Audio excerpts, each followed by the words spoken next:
원하지 않게 뜻하지 않게 고난당한 빌립보 감옥에서의 바울과 실라, 그들의 그 이야기는요, 상황으로 볼 때는, 여러 가지로 볼 때는요, 너무나 고통스럽고 비참한 이야기로 끝이 나야 맞습니다. 자, 그런데 오히려 그 이야기는요, 우리가 보지만 너무나 감동적이고, 그리고 너무나 아름답고 성공적인 이야기가 된 거예요. 그렇게 그 비참하고 힘들고 어려운 이야기가 될 수밖에 없는 그 이야기를 그들은 그렇게 감동적인, 그렇게 아름다운, 그렇게 성공적인 이야기로 만들었어요. 여러분, 바로 이것은요, 지금 우리가 동일하게 이 상황 속에서 만들어내야 될 그런 이야기입니다. 그래서 중요한 거예요.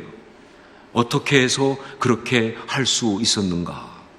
그것은요, 바로 성도가, 신앙인이 고난을 당할 때 그것을 이기기 위해서 반드시 이루어야 할 세 가지를 바로 그들이 이루었기 때문에 그런 거예요. 성도가, 신앙인이 고난을 당할 때 그것을 이기기 위해서 반드시 이루어야 될 세 가지, 그것을 그들이 이루었기에 그렇게 된 것이다. 그것은 무엇인가? 첫 번째로 그것은 하나님과 더욱 가까워지는 것, 그것입니다. 하나님과 더욱 가까워지는 것, 그것입니다. 고난을 당하고 어려움을 겪지만 신앙인이 오히려 그 고난으로 인하여 하나님과 더욱 가까워진다면, 그 예배가 더욱 깊어진다고 한다면, 그것은 고난을 이기는 것입니다. 그렇기 때문에 하나님과 더욱 가까워진다는 것, 이것은요, 고난을 이기는 성도가 이루어야 될 세 가지 중에서 가장 기본이 되는 첫 번째 거예요. 고난을 겪고 있는 성도들과 이야기하면서 제가 들을 때마다 울컥하는 이야기가 있어요. 몸이 아파서, 상황이 힘들어서, 여러 가지 어려움 때문에 그래서 고난 겪고 있는 사람과 얘기하는데, 그런 가운데 있는 성도가 말이죠, 그렇게 고난 가운데 힘들음에도 불구하고 다음과 같이 얘기할 때 저는 울컥합니다. 그렇게 어려운 가운데서도, 목사님, 그런데요, 오히려 정말 하나님과 더 가까워져서 감사하고 있습니다. 목사님, 이 고난 때문에 오히려 예배가 더 깊어져서 감사하고 있습니다. 이 고난 때문에 말씀의 은혜가 너무 좋습니다. 그런 얘기 들을 때는요, 저는 정말 거기까지 다다르기 위해서 얼마나 힘든 시간을 가졌을까, 그걸 알기 때문에 울컥하기도 하지만, 무엇보다 그 고난 가운데 그렇게 하나님과 가까워진 그 모습, 그 아름다운 예배자의 그 모습, 그것이 너무나 감동적이어서, 그리고 너무 고마워서, 그래서 제가 울컥하는 것이죠. 바울과 실라도 그랬습니다. 그들은 억울하게 원치 않게 고난을 겪었지만 그 고난의 현장인 빌립보 감옥에서 그 고난의 가장 깊은 시간인 한밤중에 그들은 하나님께 기도하고 하나님께 찬송을 드렸습니다. 무슨 얘기냐? 바로 그들은 그 고난으로 인하여 하나님과 더욱 가까워졌다는 거예요. 그 고난의 한복판에서 정말 깊은 하나님의 은혜, 그 사랑, 그 위로를 경험하고 있었다는 것이죠. 이것이 바로 성도가 고난을 이길 수 있도록 이루어야 될 첫 번째 중요한 것입니다. 이것을 제가 지난 시간에 말씀으로 나누었어요. 그래요, 거기서도 찬송을 부를 수 있습니다 라고 말하면서, 자, 두 번째, 고난을 이기기 위해서 성도가 이루어야 될 두 번째, 그것은 바로 영적 성장, 성숙을 이루어야 합니다 하는 것이죠. 영적 성장, 성숙을 이루어야 합니다. 사랑의 하나님께서 그렇게 사랑하시는 자녀들이 고난을 당하는데 그 고난을 허락하신 이유를 아무리 생각해도 알 수가 없어요. 분명 하나님 우리 사랑하시고, 그리고 우리가 고난 당할 때 그거 막아주실 수 있는 능력이 있는 거 우리는 믿습니다. 그런데도 불구하고 사랑하는 자녀들 가운데 그런 고난을 허락하시는 이유가 뭐냐 하는 것이죠. 알 수가 없어요. 나중에 천국에 가면 그때는 다 알 것입니다. 왜냐하면요, 분명한 이유가 있거든요. 그냥 당하는 고난은 없어요. 성도들이 이유가 있습니다. 비록 지금 우리가 알 수 없지만 말이죠. 자, 그런데 그렇지만 한 가지, 지금 우리가 분명히 알 수 있는 이유가 있어요. 고난 당할 때 그 고난을 허락하시는 그 이유, 지금 우리가 분명히 알 수 있는 그 이유는 바로 뭐냐? 영적인 성장과 성숙을 위하여, 그것입니다. 영적인 성장과 성숙을 위하여. 그래요. 모두에게 다 해당하는, 우리 하나님께서 고난을 막아주시지 않고 허락하시는 그 이유가 있다고 한다면요, 그건 바로 영적인 성장을 위해서, 영적으로 성숙하도록, 그래서 그 고난을 우리 가운데 허락하시는 거예요. 이것이 바로 고난을 우리에게 허락하시는 하나님의 뜻입니다. 영적으로 성숙해지고 성장해야 한다고 했는데, 그럼 그게 구체적으로 무엇을 말하는 것인가? 저는 고난 가운데 영적인 성장과 성숙을 이루는 것, 그건 특히 다음 두 가지라고 생각합니다. 첫 번째가 뭐냐? 영적인 맷집이 강해지는 거예요. 영적인 맷집이 강해지는 것. 신앙인이 고난 가운데 성장하고 성숙해진다는 것은요, 무엇보다 영적인 맷집이 강해지는 것을 말합니다. 우리 대적마귀가 우리를 무너뜨리려고, 우리를 절망시키려고, 그래서 우리를 갖다가 파괴하려고 정말 여러 가지 방법으로 펀치를 날리죠. 상황을 가지고, 사람의 말을 가지고, 이런저런 어떤 어려움을 가지고, 여러 가지 유혹을 통해서 펀치를 날리는데, 그런데 정말 중요한 건 뭐냐? 그 펀치가 없기를 바라는 건, 그건 기대하지도 마세요. 정말 중요한 건 뭐냐? 그렇게 우리는 맞을 수밖에 없어요. 그런데 그렇게 맞을 때 그 공격을 받고도 쉽게 무너지지 않고, 그걸 오히려 견뎌내는 영적 능력, 즉 맷집이 중요한 거예요. 우리가 영적 맷집이 강해야 돼요. 그래서 웬만큼 당해도, 웬만큼 공격해도 끄떡하지 않고 견뎌낼 수 있어야 한다는 거예요. 여러분, 영적 성숙이 뭐냐? 영적 성장이 뭐냐? 바로 그 맷집이 강해지는 거예요. 바로 그 모습을 빌립보 감옥에서 그 어려움을 당하면서 오히려 그 가운데서 그냥 포기하고 주저앉은 것이 아니라 기도하고 찬송을 부르는 바울과 실라가 너무나 잘 보여줬잖아요. 그렇죠? 정말 말 그대로 악한 것들이 그들을 때렸습니다. 하지만 그들은요, 그것 때문에 무너진 것이 아니라 오히려 찬송을 부르고 기도하고 하나님께 예배드리는 어떤 그런 승리를 거둘 수 있었다. 왜냐하면 영적 맷집이 강해졌으니까.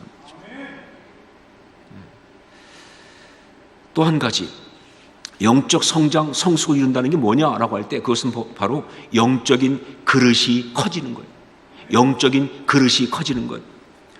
영적인 성장과 성숙에 대한 교과서 같은 말씀이 바로 에베소서 4장 13절 말씀입니다.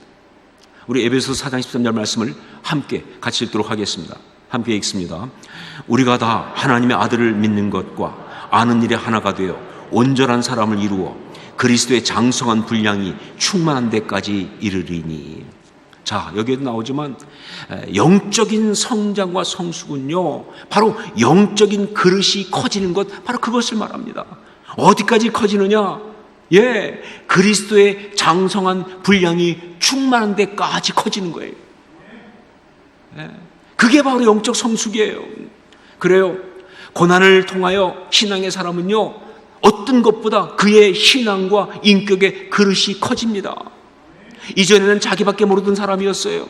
정말 편협하고 옹졸하던 사람이었어요. 그런데 이제는 용서하고 품고 기다려주고 상대를 헤아리고 섬길 줄 아는 그런 사람이 된 거예요. 이게 신앙인이죠. 그렇죠? 이게 신앙인이에요. 고난을 겪었더니 사람이 더 옹졸해졌다. 이건 신앙인이 아닙니다. 신앙인은 정말 그래서 이렇게 더 아름다워져야 그게 신앙인이 되는 거예요.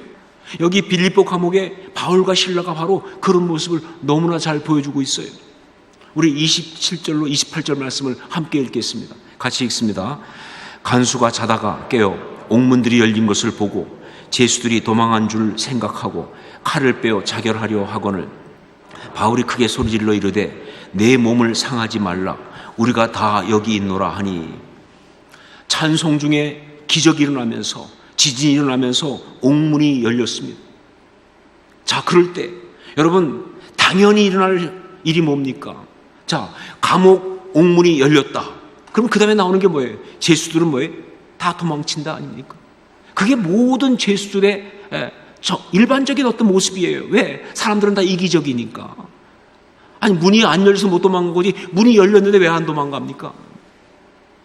자, 그리고 또 그 간수, 정말 이 자기들을 갖다가 깊은 옥으로 잡아 가두면서 심지어 착고까지 채운 사람, 얼마나 험악한 말로 가혹하게 난리쳤겠습니까?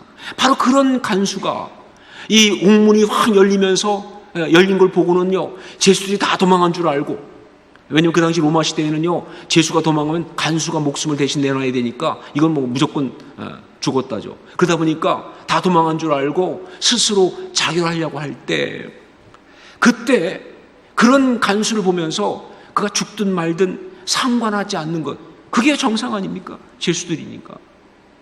오히려 더 어떻게 보면 잘 됐다 할 수도 있어요. 결국 그가 죽든 말든 뭐 우린 상관 안 해, 우린 도망치고 봐야 돼. 이게 바로 죄수들의 모습 아니냐 그 말이에요. 이기적인 인간의 모습 아니냐 그 말이에요. 자, 그런데 바울과 실라는 달랐습니다. 바울과 실라는 도망하지 않았습니다. 그리고 바울과 실라는 그 순간에 오히려 간수를 생각하고 그 생명을 구해주려고 소리를 지릅니다. 내 몸을 상하지 말라, 우리가 다 여기 있노라. 내 몸을 상하지 말라. 아니, 누가 지금 누구 걱정합니까? 우리가 다 여기 있노라. 그랬다 결국은 다가오는 결과가 뭔데요?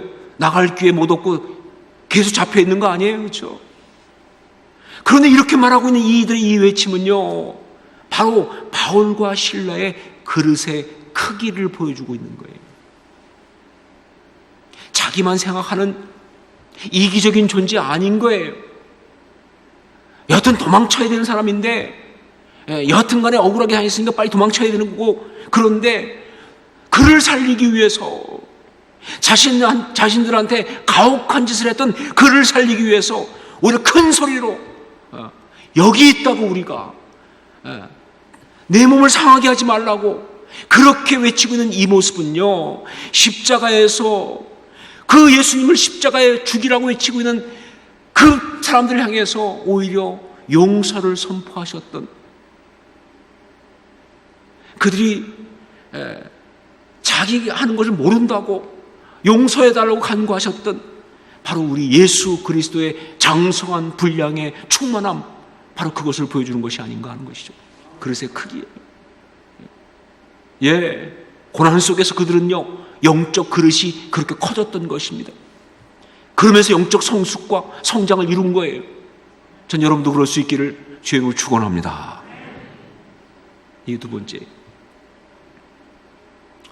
자, 세 번째로, 고난을 당할 때 그 고난을 이기기 위해서 신앙이 이루어야 될 세 번째, 어떻게 보면 가장 중요한 결론적인 세 번째, 그것은 바로 예수 그리스도 우리 주님을 증거합니다 하는 것이죠.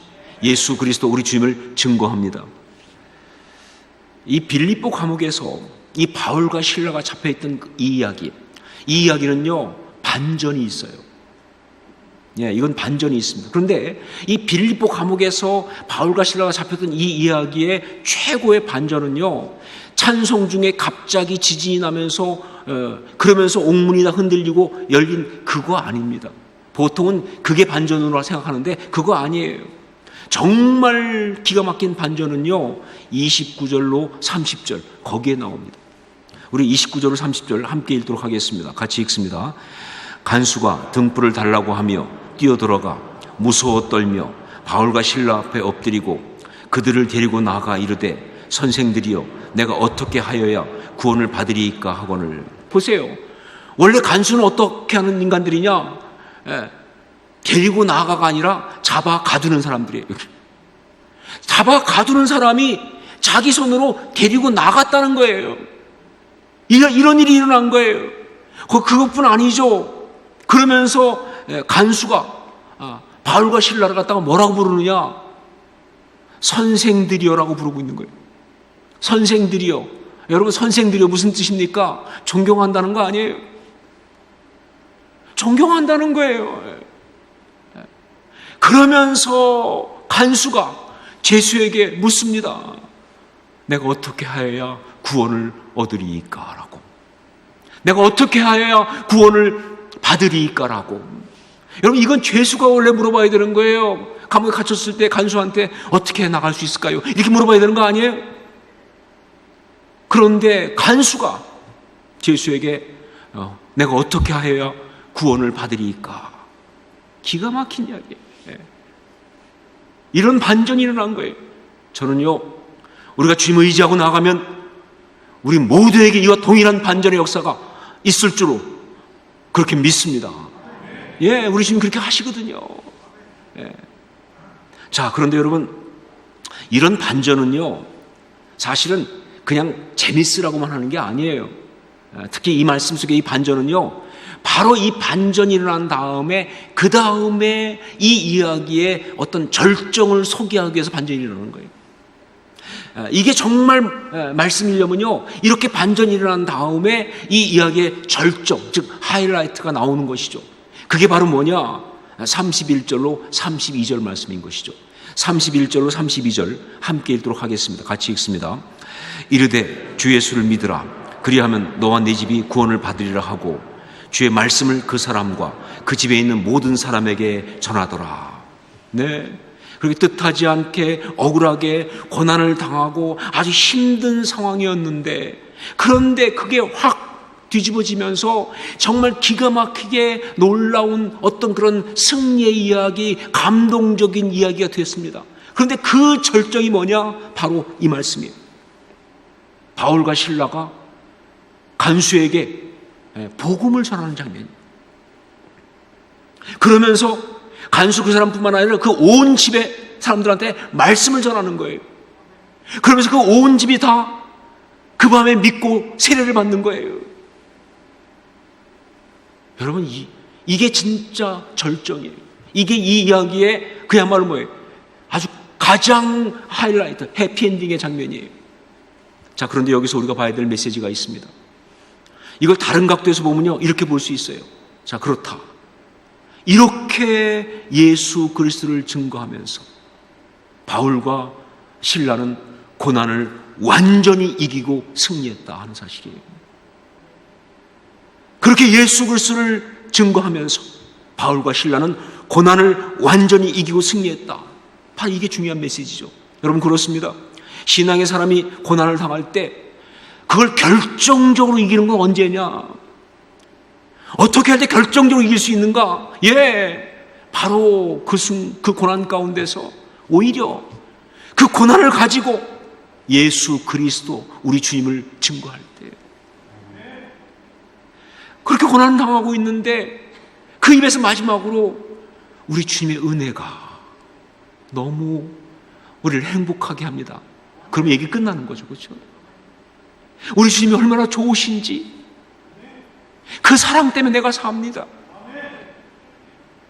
주 예수를 믿으라. 그러면 너와 내 집이 구원을 받으리라. 아, 어떻게 선생님들, 어떻게 당신들은 그 어려운 가운데서 이렇게 행복할 수 있습니까? 그때 말한 게 다른 게 아니고 주 예수를 믿으라. 그러면 너와 내 집이 구원을 받으리라. 이렇게 말하는 순간 그때 그 고난은 끝나는 거예요.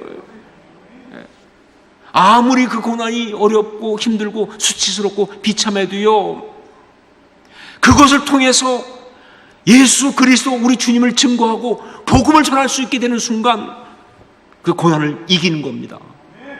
그리고 정말 그 신앙의 사람은 아름다운 사람으로 서게 되는 거예요. 보십시오.